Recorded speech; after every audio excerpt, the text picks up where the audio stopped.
learning a lot and learning about each other, and that is awesome. And it's going to prepare us for the rest of the story, the rest of our work. And I just encourage all of you, as you're picking up and getting to know different people and talking to them, add them in, because that's the only way we can really do our work. We can't do it alone. We need each other, and we need each other's names, and we need our contacts, and that's the only way we can do this.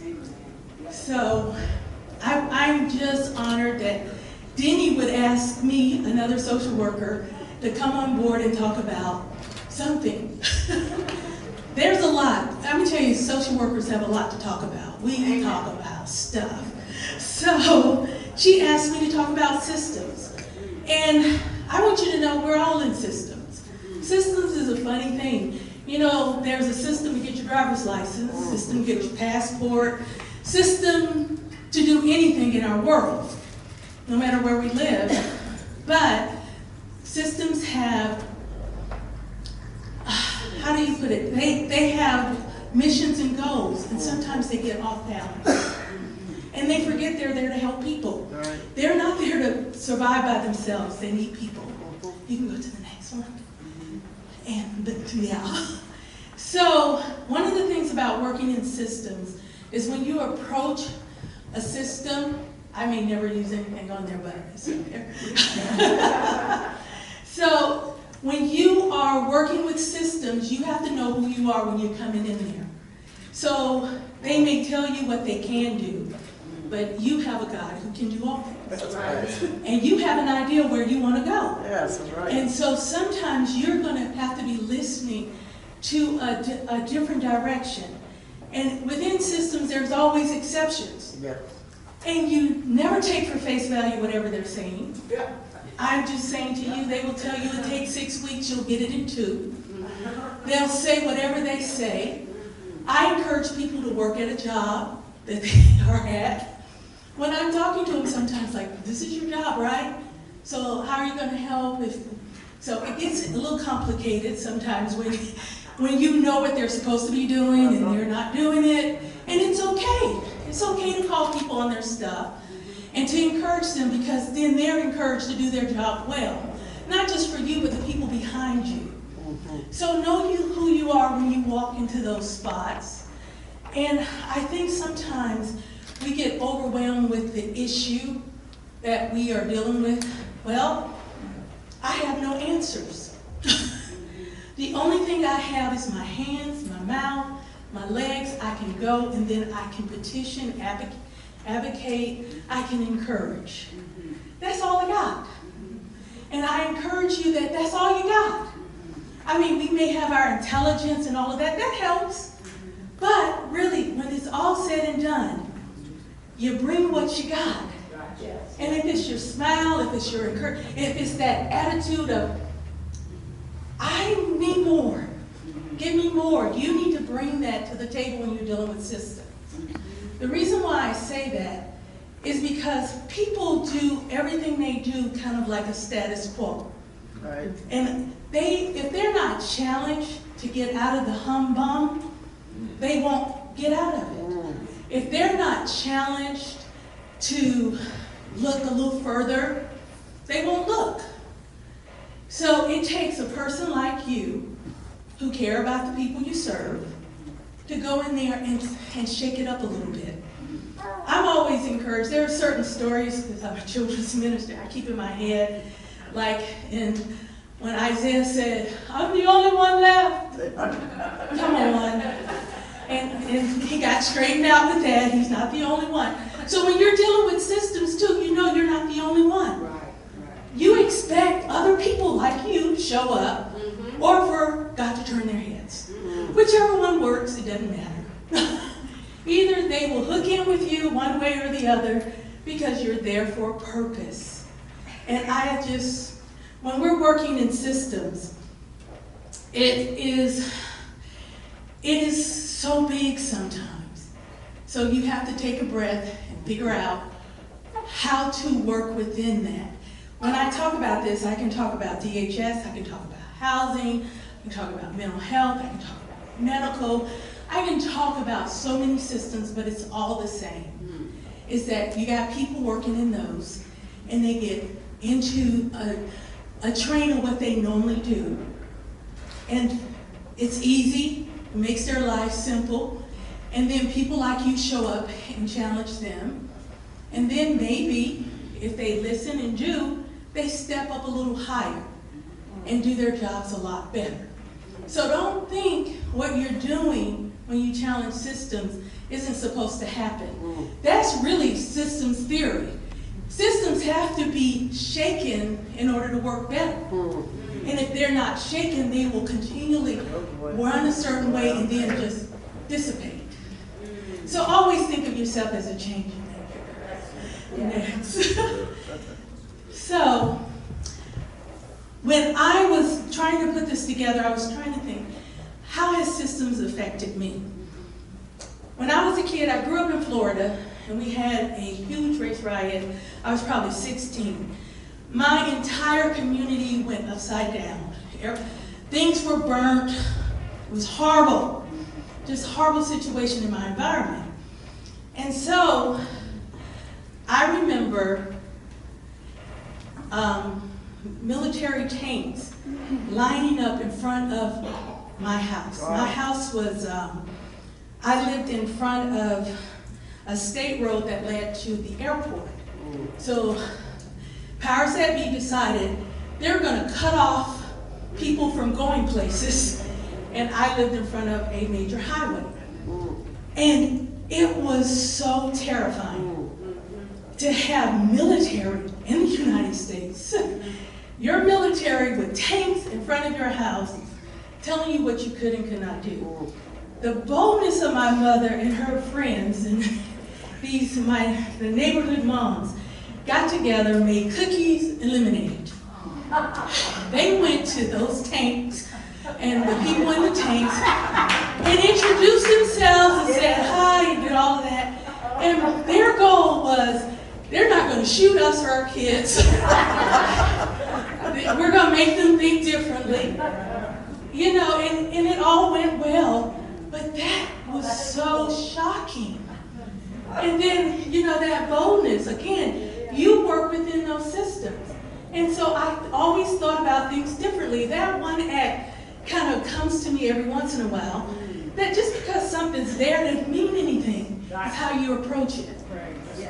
So, another thing about systems is how you approach it. If you approach it expecting no miracles, the same stuff, that's what you're going to get. You approach it expecting the exception.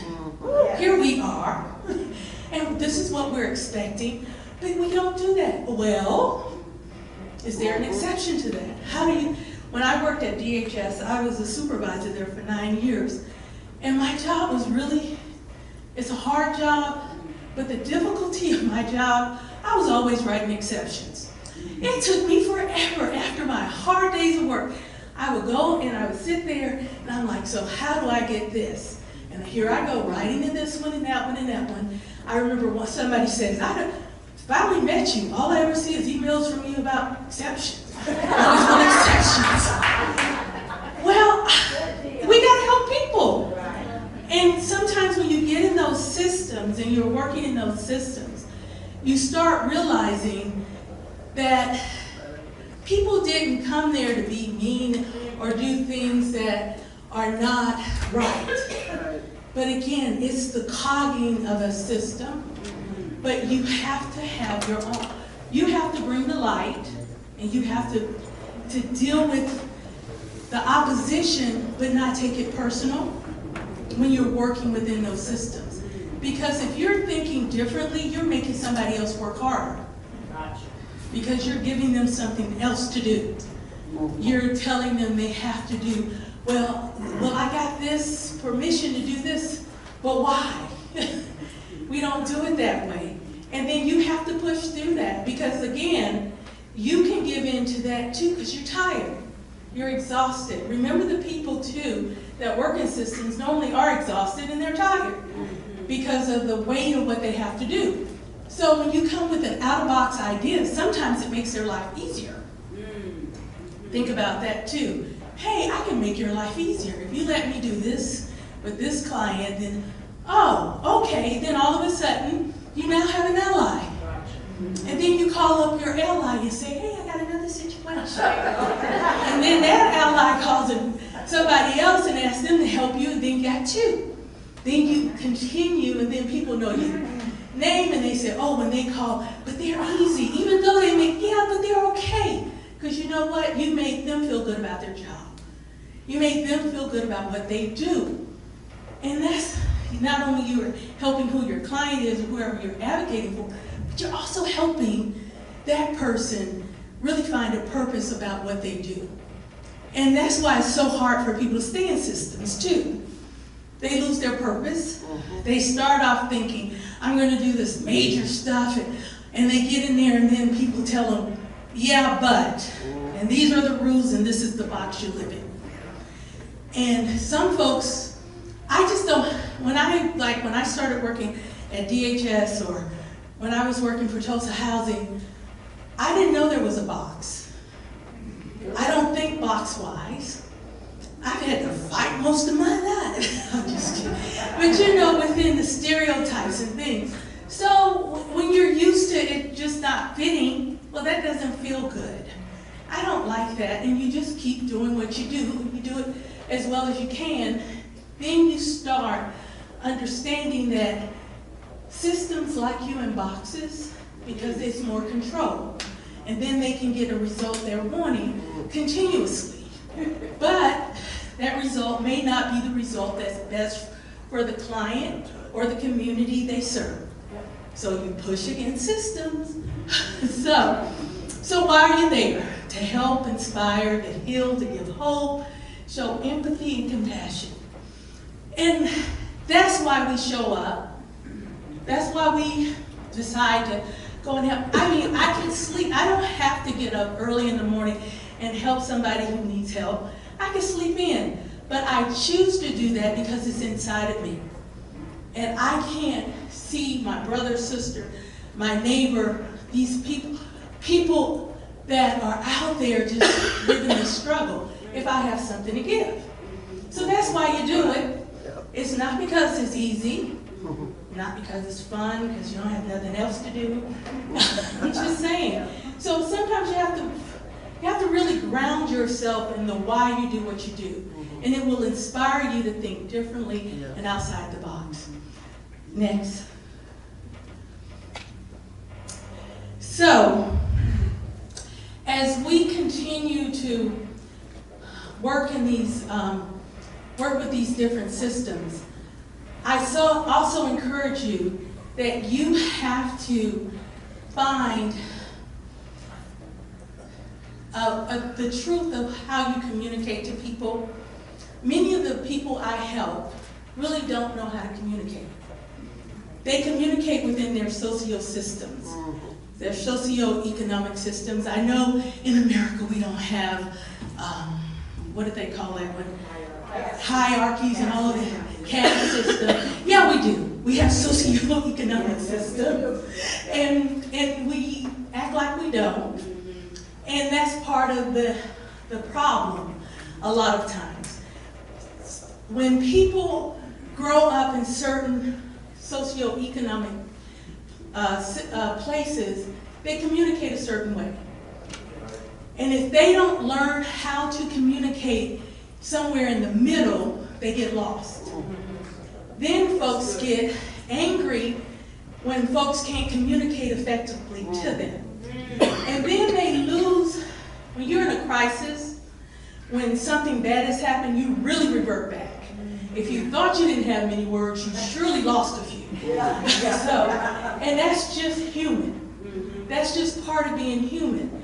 So we have to go in with our eyes wide open to who we are helping. We have to know our clients, and we have to know what they want and their desires, and not necessarily what we want for them. I may want them to have an apartment. They have 4 kids. I may want them to have a 3 or 4 bedroom apartment. They may be happy with a 1 bedroom. And then I push my ideals on them, and then they may accept my ideals and try to live at that standard and then can't keep it up. So you got to meet them where they are. And so if they're at that one-bedroom place, then you find out, why is that good enough? After you get to know them, build a relationship, you got to get to know them. Can't ask them that the first day. You know, and when I was working at housing, I was working on a grant program, and one of the questions I was supposed to ask folks, because I was helping them with jobs and I was helping them with education, what's your 5-year plan? They were like, 5-year plan? Right, and so then I would just, because of the response, I said, okay, what's your 1-year plan? Sometimes the same response. Then it's like, where do you want to be by summer, by winter, by next fall? I would use the seasons, or I say a couple of months.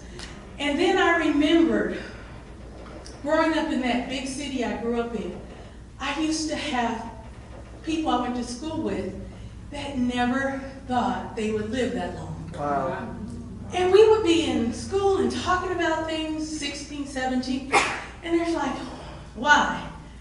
I'm not going to live that long. And that used to really mess with me. I thought I was going to live forever in the same body. That didn't work out for me, but that's what I thought. You know, when you're young, you just think you're going to look the same, be the same at 102. You just think that, but that didn't work out. But I just was always baffled when we would have these projects and stuff, and there would be people who would not participate because they thought it was a waste of their time. They saw no future.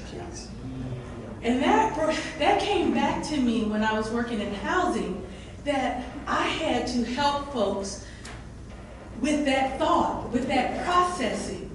And so sometimes when you do this type of work, you really have to see where they are in order to help them work through why they think like they do. And sometimes they have valid reason. And life hasn't been easy. But they need hope, and they need to trust in something bigger than themselves, and you have the light and the truth to show them how to do that. And that's the difference. So I have been challenged in these work situations continuously on how do I communicate to people effectively, but how do I teach them how to communicate to systems? Because systems will misread them. They need to know that. Most of the time they know it, but some folks don't. I would tell you, some folks, they think they're just fine the way they are. And you know, you meet them where they are and you help them understand. Folks are not going to respond. You think that they're going to respond to you like you want them to, but they're not. They don't speak the same language you speak. They don't, and that's not a foreign language, that's just English. And so it gets more complicated when they speak other languages. And again, you have to remember, I grew up in Florida. So I have been around many languages, many cultures, and I have seen that misinterpretation and how people address systems, and systems can dismiss them because they don't know. And as they learn and get more proficient, they can help others going through the same thing. Because again, I may get one to listen to me, but they can get 12 to listen to them. Because they're coming from the same place. But I can find one that I can influence. So always remember, your influence, it will always carry. If it's good, if it's worth something, it will always carry to someone else. I had a spill when I worked in housing, and it was I can help you with the job. I can help you with all of this. Come back to the community center. I would say this to every person that would be a new tenant. And I did this, and it was good. I got a lot of good responses. One day, a mom came up and she says, I'm ready. And I looked at her, I had seen her around. I said, okay, what you ready for? She says, yeah, what you talked about, I'm ready. I went, oh, okay, what part? When I spoke to that mom, I had to really think. She was so unconcerned, no eye contact, gave me nothing to make me think she was listening, gave me nothing. It took her a while to process that, see how it worked in her life, to see if she could put her life together to do it. Wow. Because I told her I had what it took. If you come back, I can show. And that mom was out of housing and working on her 2-year degree. She stayed about 2 more years and she was gone. But she had never had someone who says, you know, I got this. But I'm telling you, she did not respond to me. That I thought she heard anything. So we have to really know that we have influence. We have influence in people's lives.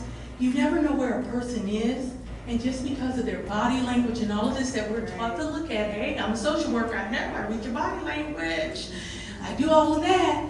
No, you don't know where people are. And so you keep doing your very best no matter what their response is, because you're breaking through some of the barriers that they have learned to protect themselves with. Because they have to stay safe for the next thing. They have to save their energy for whatever they feel is coming up. I don't know what's coming up for them. Who am I to judge? You never know what they're thinking. You can only inspire, tell the truth, and encourage. Another thing, as I was putting this together, I was also thinking about those courageous conversations. So, those aren't easy, and they're called courageous conversations for a reason. But when you are working with folks and you have to tell them the truth is not always even comfortable with you, because you see further than what they see, because you've experienced this, or that's the field you work in, and you're trying to get them to grasp how important, how a choice has to be made. Whether I agree with it or not, this choice has to be made. And your choices are pretty, they're not great choices. You know, it's one thing to say you can pick an apple or an orange. It's another thing to say you could pick jail or probation. So, depending on what their choices are, having these courageous conversations with people and trying to help them make decisions within that, you cannot always think you know the outcome. You're just the carrier of the news to help them process. And their decision, no matter what it is amazing what God can do.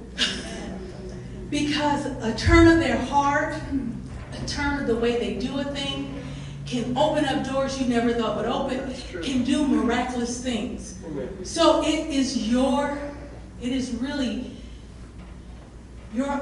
you have to have courageous conversations with people. And it can't be based in judgment. It has to be based in these are the options, and it's up to you. And you have to give them choice. You can't dictate their choice. You can't limit put them in a box and say, this is all you can do. You can only put it out there. And once you put it out there, you allow them to be who they are in their own humanity and make choices for themselves. I encourage all people who work with clients, who advocate, that we have to know that we are more. We do our part And God is more than what we can do. And if we forget that, we limit people. We will limit their ability to make changes in their own lives. So, those are just, when you're working with systems, when you're working with folks, you just have to know you're just one of the many parts. One waters, one plants, one waters. God gives the increase. You're just a part. Folks are fascinating. You can go to the next one. They are absolutely wonderfully and beautifully made. They are the most fascinating of all creations. They are shocking. They can come up with stuff that is mind-blowing. I am always amazed by science, too. Scientists always think they find something. I think that's funny. Because I'm always amazed that people can figure stuff out. But you know, I'm just saying it's always been there. You just figured it out at this time, at this point in history. But it's always been there. That's the beauty of people, of their minds, their abilities and their bodies. They are just fascinating. And horrible things can happen to them, but yet they can still evolve into something that's powerful. They are not limited by their history. Right. That's it. But you have to know that. And you have to encourage them with that. Some people who have gone through the most horrendous things have made such beautiful progress for our whole human race. People who were born in war-torn countries. People who have gone through so many disasters and broken homes. They have come up with some of the most beautiful and big inventions, and they have wonderful, wonderful brains. It's just amazing. People who you would throw away and say they're not worth it. All of a sudden, given a chance. Yes. You never know. How dare we judge? That's right. How dare we say they can't? How dare we say because of the choices that they made or the circumstances that they were born in? How dare we? Who are we? So that is what we bring to the table. We stir that up in folk. We say little things to people that make them go, okay, we could try that. So this one I put up because I want to always remember that for home is different for people. And I don't always remember that. I think people, I'm sure a lot of folks want to live in my home. We're probably too quiet, not enough this and that. Just saying. There are some folks who have loud homes and messy homes and all kinds of homes. But we're always trying to tell people what their home needs to be. We need to figure out from them what they need. And then when you deal with people who come out of chaos and confusion, you have to help them know there's another way to live. But it's their choice to get there when they get there. By their different steps. If you take a person from one step and you rush them to, they're at number 1 and you rush them to 7, they can't sustain 7.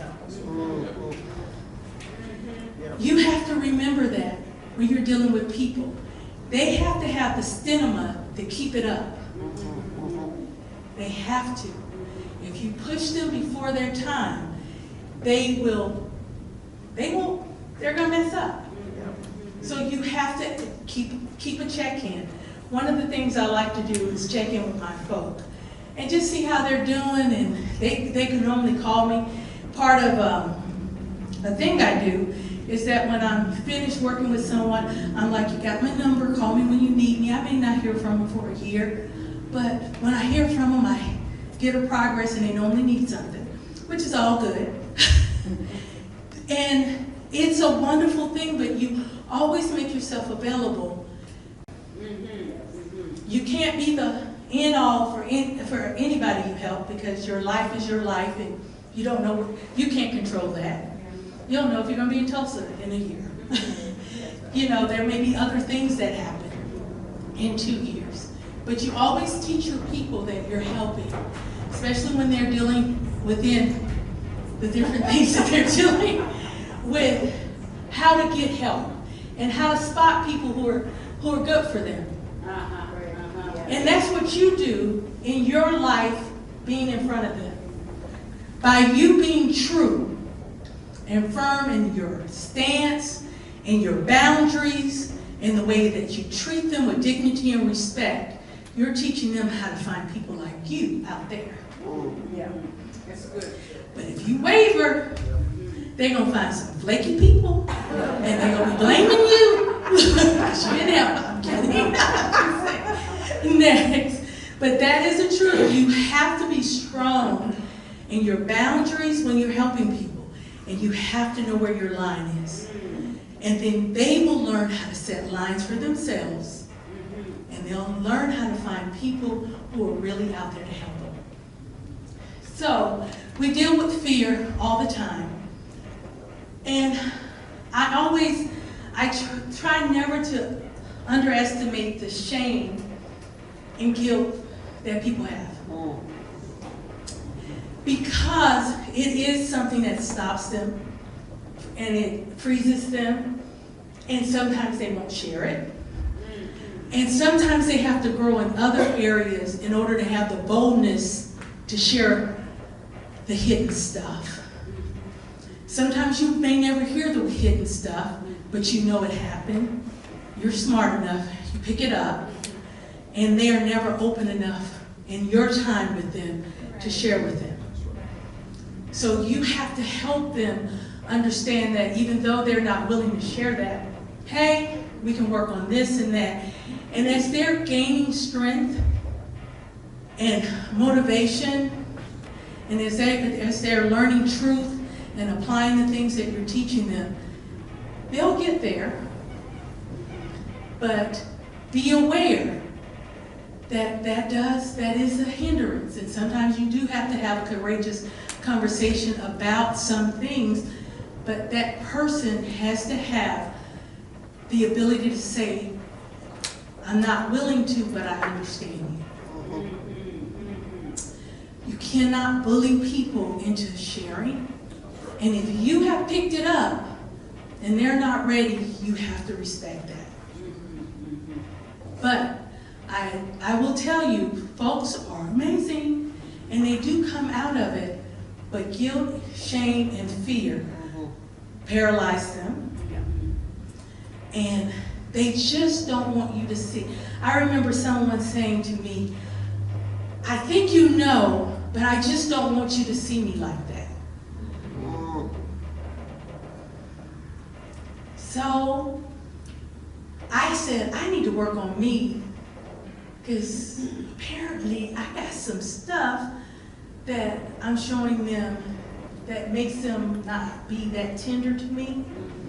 But then I need to work on how to communicate effectively to them. But see, that's all I'm saying, is that sometimes you will not get the whole picture, but you still do your part. And I had to learn to respect that. And I just encourage you to respect that. And sometimes they'll say, push it, oh, you need to know everything. No, you don't. You do your part. You do your part. Next. So, amazing possibilities are endless.